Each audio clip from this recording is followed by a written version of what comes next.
કે મહામતી શ્રી પ્રાણનાથ સ્વામી કહે છે કે હું દૂધ અને પાણીને અલગ કરીને બતાવી દઉં. આજ દિવસ સુધી કોઈ આ સંસારની અંદર દૂધ કે પાણીને કોઈ અલગ કરીને બતાવ્યું નથી, પણ આ મહામતી એમ કહે છે કે હું દૂધ પાણીને અલગ કરીને બતાવી દઉં, કારણ કે સ્વયં શ્રી કૃષ્ણ પરમાત્મા આ વાણી લઈને આવ્યા છે. 18,758 સોપાઈ છે એમની, અને એ વાણીની અંદર તમામ સાક્ષી આપીને આપણને વાત કરી રહ્યા છે. સ્વયં શ્રી કૃષ્ણ પરમાત્મા જ આ વાત કરી રહ્યા છે, આપણી કોઈ આમાં અધિકાર નથી કહે છે. એટલે કહે છે કે ઓ વતની બાંધો કમર तुम बांधो सूरत पियासो सांधो तीनों कांडो बड़ा है सुखदेव ताकि बानी को कहूं भेप. કે ઇન્દ્રાવતી કહે છે કે પરમધામની આત્માઓ માયા સાથે ટક્કર લેવા માટે કેડ બાંધીને તૈયાર થઈ જાઓ. બાંધવાની ને આપણે કે માયા સાથે ટક્કર લેવી છે આપણે તો કડે કમર બાંધીને તૈયાર થઈ જવાનું છે. એમ મહામતી શ્રી પ્રાણનાથ સ્વામી આપણને કહે છે કે ધામ ધણીના શરણોમાં પોતાની સુરતાને ધ્યાનથી સિથર કરો. સ્વયં શ્રી કૃષ્ણ પરમાત્માના શરણોમાં પોતાની સુરતાને સિથર કરો, આવો સંદેશ આપણને પ્રાણનાથ સ્વામી આપે છે કે આપણી જે સુરતા છે એને ધ્યાન લગાવો, અને ધ્યાન લગાવી અને પ્રાણનાથજીની અંદર સિથર કરી દો કહે છે. પ્રાણનાથ એટલે સ્વયં શ્રી કૃષ્ણ પરમાત્મા. જ્યાં જ્યાં હું પ્રાણનાથ કહું ત્યાં સમજી લેવું કે શ્રી કૃષ્ણ પરમાત્માનું નામ આવ્યું છે. કે કર્મ ઉપાસના અને જ્ઞાન કાંડની સરસા કરનારા સુખદેવ મુનિ મોટા છે. જ્ઞાનની કર્મકાંડની જે ઉપાસના કરવા વાળા છે એ સુખદેવ મુનિ કે છે મોટા છે, અને તેમની વાણી શ્રીમદ ભાગવતમાં રહસ્યને બતાવી રહ્યો છું. મહામતી શ્રી પ્રાણનાથ સ્વામી કહે છે કે સુખદેવ મુનિની જે વાણી છે એ શ્રીમદ ભાગવતના જે રહસ્યો છે એ રહસ્યને હું બતાવી રહ્યો છું. કહે છે કે બિન પૂછે કહું બિસાર निज वतनी जो है निर्धार जिन कोई संशय तुए रहे सो है मेरी आत्म न सहे. કે પરમધામના આત્માઓ જાણીને વગર પૂછે જ હું આ રહસ્યની વાત કરું છું કહે છે. તમે પૂછો કે ન પૂછો બ્રહ્મપ્રિયાઓને કહે છે, પણ હું વગર પૂછે આ વાત તમને કરું છું કહે છે. કોણ કહે છે? મહામતી શ્રી પ્રાણનાથ સ્વામી કહે છે કે તમારા મનમાં કોઈ શંકા ન રહી જાય એટલે હું પરિપૂર્ણ વાત કરું છું કે આપણે ધામની અંદર પહોંચવું છે તો મનની અંદર કોઈ શંકા ન હોય તો જ આપણે ધામની અંદર પહોંચી શકીએ ને, કે ધામમાં પહોંચી શકીએ નહીં કહે છે. એટલે કહે છે કે તમારા મનમાં કોઈ શંકા ન રહે એ માટે હું તમને કહું છું કે મારો આત્મા સહેજ જો કઈ શંકા રહી જાય તો કે મારા આત્મા જરાય સહન ન કરી શકે, કારણ કે પોતાની બ્રહ્મ આજ્ઞાઓને પરમધામ પહોંચાડવી છે, અને કાંઈ જો બ્રહ્મ આજ્ઞાની અંદર જો શંકા રહી જાય તો પરમધામ પહોંચી શકે નહીં. તો પ્રાણનાથ સ્વામી કહે છે મારો આત્મા બહુ ભરીને ખાખ થઈ જાય કહે છે, કારણ કે મારી બ્રહ્મ આજ્ઞાને વાત કરે છે બધી. આમી ગોપીઓ છે અને શ્રી કૃષ્ણ પરમાત્મા છે, આ બંનેની વાત છે આમાં. અને એક વચન હિત યોએ સુનાયે સીટી પાઉ કુંજલ બંધાઈએ तीन के पर्वत है ढापिया सो तो है काहू ना देखाया. કે સંસારમાં કેટલાય એવા વચનો સંભળાય છે કે જેને કીડીના પગે હાથી બાંધ્યો, એવું ક્યાંય કઈ બને કે કીડીને પગે હાથી બંધાઈ જાય? એવું નહીં બને. કહે છે કે તણખલાએ પર્વતને ઢાંકી દીધો, એવું બને કે તણખલું હોય અને આખા પર્વતને ઢાંકી દે? આવું પણ કહે છે ન બને. પરંતુ આવું કંઈક જોવામાં આવ્યું નથી. મહામતી શ્રી પ્રાણનાથ સ્વામી કહે છે આવું કઈ જોવામાં આવ્યું નથી. કહે છે કે सीटी अस्थि को बैठी है निगल ताकि काहू ना पर है कल संकादिक ब्रह्मा को कहे કે જીવ મન દો ભેલે રહે. કે કીડી હાથીને ગળી ગઈ, એવું બને? કીડી હોય હાથીને ગળી ગઈ? નહીં ગળી ગઈ. કહે છે કે આ રહસ્યની જાણકારી કોઈને નહોતી, એની જાણકારી આપણને મહામતી શ્રી પ્રાણનાથ સ્વામી આપે છે. કહે છે કે બ્રહ્માજીના માનસ પુત્ર સંકાદિક અને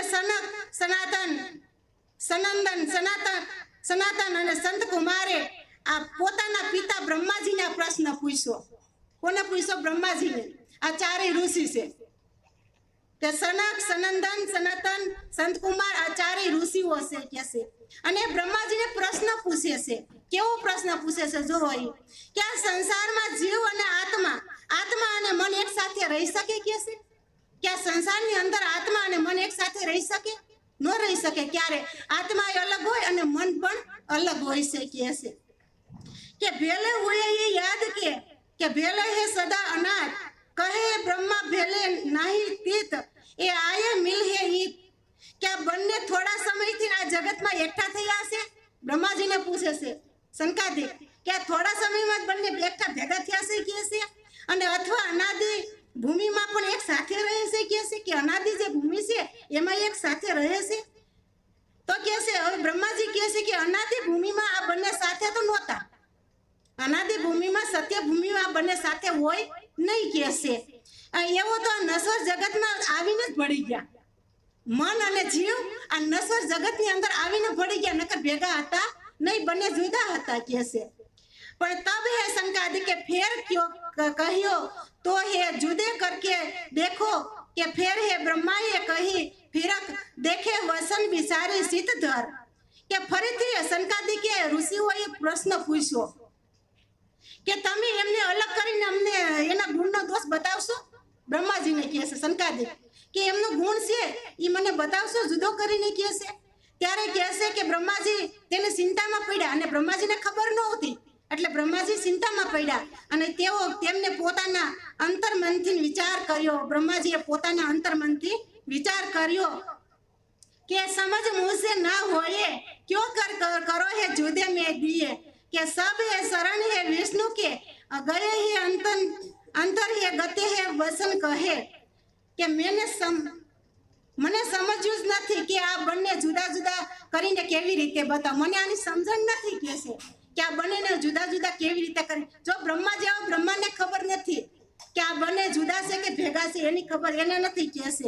ત્યારે તેમને ચિત્ત અને ધ્યાન દ્વારા ભગવાન વિષ્ણુનું શરણમાં ગયા, ધ્યાન દ્વારા ચિંતન દ્વારા કેમાં ભગવાન વિષ્ણુના શરણની અંદર ગયા અને એમને પ્રાર્થના કરી કે વૈકુંઠનાથ સુને બસન હંસ હોયે આયે હે તત્ક્ષીણ અને હંસે રૂપ હે ધર્યો સુંદર લીએ સંકાદિક સીત હર. કે વૈકુંઠનાથે જ્યારે આ વાત સાંભળી ત્યારે તેમને તે ક્ષણે હંસનું રૂપ ધારણ કરી લીધું. જેવું વૈકુંઠનાથે આ વાત સાંભળી એવી તરત કે હંસનું રૂપ ધારણ કરી લીધું અને દૂધ પાણી એટલે કે એમને આત્મા અને મનને અલગ કરવા માટે આવ્યા. ઈ કે હવે કોણ આવ્યા? વિષ્ણુ ભગવાન. હવે વિષ્ણુ ભગવાન કીધું અલગ નહીં થયા પાછું આ બંને વસ્તુ, અને વિષ્ણુ ભગવાન અલગ કરવા માટે આવ્યા અને હંસનું રૂપ એટલું સુંદર હતું કે તેમને ચારેય ઋષિઓના મન હરી લીધા. એટલું સુંદર વિષ્ણુ ભગવાને રૂપ ધારણ કર્યું અને ચારેય ઋષિનું મન હતું ને એમને હરણ કરી લીધું. કે છે કે મન પરનું આવરણ હટાવી અને ચારેયના જીવ નિર્મલ કર્યા. મન પરનું જે આવરણ માયારૂપી આવરણ હતું એ આવરણને હટાવી અને એના જીવને નિર્મલ કરી દીધો. કે છે અને જીવે હંસો કહી પૈસાન સારો ચરણ લગે ભગવાન કરે મને હે યો કિયો વિચાર એ જીनको હે દેખાય આકાર. કે ચારે ઋષિઓનો શુદ્ધ જીવોને હંસ રૂપિયા આવેલા ભગવાન વિષ્ણુને ઓળખી લીધા. એ ચારે ઋષિએ ભગવાન વિષ્ણુને ઓળખી લીધા, કારણ કે અક્ષરધામની વાસના છે ને સંકાદી, એટલે ઓળખી શકે બધાને. કે અને એમના શરણોમાં પ્રણામ કર્યા, પરંતુ ફરીથી જીવ અને મનનો પ્રભાવ પડવાથી મનની વિચાર કરવા લાગ્યા કે આ તો હંસ જ દેખાઈ રહ્યો છે. ફરી પાસે એના મનમાં પ્રભાવ માયાનો પડી ગયો અને કહેવા લાગ્યા કે આ તો માયા હંસ જ રૂપ દેખાય છે.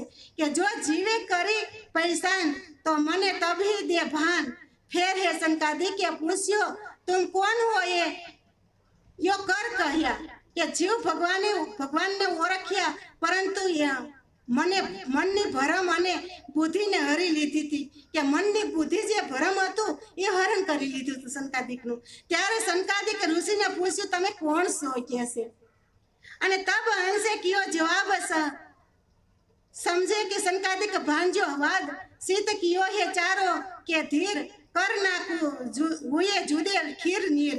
કે ત્યારે હંસરૂપ વિષ્ણુ ભગવાને તેને જવાબમાં મન અને જીવની ભિન્નતા તો બતાવી, મન અને જીવની ભિન્નતા બતાવી, પણ અલગ ન કરી ગયા પોતે. કે છે કે તેમને સમજીને સંકાદિકે ભ્રાંતિ મટી ગઈ. એ બધું સમજીને જે અંદર મનની ભ્રાંતિ હતી એ ભ્રાંતિ તો મટી ગઈ. કે છે એ ચારેયના મન શાંત તો થયા, પરંતુ દૂધ પાણી એટલે કે બ્રહ્મ અને માયાનું જુદું પણ નિરૂપણ થયું નહીં. કે છે જો બ્રહ્માજી કીધે નોચ્યું અને વિષ્ણુ કીધે નોચ્યું, મન અને માયા બંને જુદા ન થઈ ગયા. જો આ જુદા સ્વયં શ્રી કૃષ્ણ પરમાત્મા પૂર્ણ અવતાર છે એ જુદા કર્યા કે બીજું કોઈ જુદું કર્યા કે નહીં. કે છે કે આ તો હંસ યોગ ક્યોએ એ જુદે કર ના હે દેવે કોઈ દોએ કે દોઈ એ જુદે હે બસન યો કહું ના કિએ કિન કે હંસ રૂપ ભગવાન હોય કે કોઈ બીજું હોય પરંતુ આત્મા અને મનને કોઈ અલગ કરી શકે નહીં કે છે પછી કે ભલે હંસનું રૂપ હોય કે કોઈ પણ બીજું રૂપ હોય તો આત્મા અને મનને કોઈ જુદું કરી શકતું જ નથી કે છે કે આ બંનેના ઉદ્ગમ તો સાથે એક અલગ છે કે એવું સ્પષ્ટ જો કોઈને બન્યું જ નથી કે છે આવું આ જુદા કર્યા કે એવું સ્પષ્ટ કોઈ નથી બન્યું જ નથી કે છે કોણ કે છે મહામતી શ્રી પ્રાણના સ્વામી કે છે कि अब आगे कहूँ ये समझ जुदे कर देव ये जीव और मन समझ ये पैसानी जीव निज वतन ही अपनो पीऊ કે હવે તું આ બંનેની ઓળખાણ કરાવીને જીવ અને મનને અલગ અલગ સ્વરૂપનો સ્પષ્ટ કરી દઉં છું મહામતી શ્રી પ્રાણના સ્વામી કહે છે કે હું ઓળખાવી અને જીવ અને મનનું બંનેનું સ્પષ્ટ કરી દઉં છું હવે ત્યાં નિંજ વતન કીધું સ્વયં પોતે શ્રી કૃષ્ણ પરમાત્માએ કીધું કે નિંજ એટલે કે મારું નામ શ્રી કૃષ્ણ પરમાત્મા છે પોતે કહે છે આ બધી વાત કે હું આ જગતનો તારણહાર સ્વયં શ્રી કૃષ્ણ પરમાત્મા હું પોતે છું અને હું પોતે સ્વયં આ વાણી લઈને આવ્યો છું સ્વયં શ્રી કૃષ્ણ પરમાત્મા પોતે આ વાણી લઈને આવ્યા છે અને મારા જેવીને કોઈ એક નિમિત્ત બનાવે છે આમાં અને આ વાણી બધાને પીરસી રહ્યા છે કારણ કે કૃષ્ણ સિવાય વાણી કોઈ પ્રવેશન કરી શકે નહીં કહેશે અને નહીં રાખો એ તમે સંદેશ इन चारों का ये अर्थ जो ये जो के कोई साधु पूछे क्यों ताहे शास्त्र सब कहे वे यो કે તમારા મનમાં કોઈ સંદેશ રહેવા નહીં દો આ ચારેયના રહસ્ય વાક્યનું અહીં સ્પષ્ટ કરું છું કે કોઈ સાધુ તમને પૂછે કદાચ કોઈ સાધુ પૂછે ને આપણને કે દૂધ પાણીને અલગ એટલે હું કે કોઈ વસ્તુ કાર્ય આપણને પૂછે તો આપણને એનું સત્ય બતાવે છે કે તો તેમને જવાબ દરેક શાસ્ત્રોમાં એવી જ રીતે આપ્યા છે કે ચારેયના વાક્યો મુજબ કહે છે કે કીડીને પગે હાથી બંધાઈ જવું આવું બને કીડીને પગે હાથીને બંધાઈ જવું આવું પણ ન બને કે છે અને કીડીને હાથીને ગળી જવું આવું પણ ન બને કે છે અને તણખલા વડે પર્વત ઢકાઈ જવું આવું ન બને અને સોયના નાકામાંથી હાથીને નીકળી જવું આવું ન બને આવું મહામતી કહે છે કાંઈ બની શકે નહીં આવું શાસ્ત્રોમાં લખ્યું છે એટલે આપણને અહીં ખુલાસો કરે છે તમામ શાસ્ત્રોમાં આવું લખ્યું છે તો મહામતી શ્રી પ્રાણના સ્વામી આપણને ખુલાસો કરી રહ્યા છે કે અકલ અગમ્ય વૈકુંઠ કા ધની એ થોડી જ અજુ કરે છે ધની ઇન કરકે એ સબ કશું હોય પર એ અર્થ ના દેવે કોઈએ કે વૈકુંઠ અસીમ અગમ બુદ્ધિ સ્વામી છે વૈકુંઠના છે ને બુદ્ધિના સ્વામી છે કેવા વિષ્ણુ ભગવાન બુદ્ધિના સ્વામી છે આ રીતે હંસ બનીને તેમને પોતાનું થોડુંક સામ્રાજ્ય બતાવ્યું થોડું તો બતાવ્યું દૂધ પાણીને અલગ કરવાની કોશિશ કરી પણ થઈ શક્યું નહીં કહે છે આમ તો તેમને ઘણું બધું કરી શકે વિષ્ણુ ભગવાન કોઈ જેવા તેવા નથી બહુ કરી શકે બધું કારણ કે ધન લક્ષ્મી જોતી હોય તો આપણે વિષ્ણુ ભગવાન પાસે જવું પડે ને પૈસા જોતા હોય લક્ષ્મી જોતી હોય તો વિષ્ણુ ભગવાન પાસે બહુ બધું કરી શકે છે પણ આ વસ્તુ કરી ગયા નહીં કહે છે કે તેમના પ્રત્યક્ષથી બધું જ થઈ શકે છે પરંતુ આટલું કરવાથી મનનું સામ્રાજ્ય એ માયા અને બ્રહ્મનું નિરૂપણ થઈ શક્યું નહીં આટલું બધું કરી શકે પણ માયા અને બ્રહ્મનું નિરૂપણ કરી શક્યા નહીં કહે છે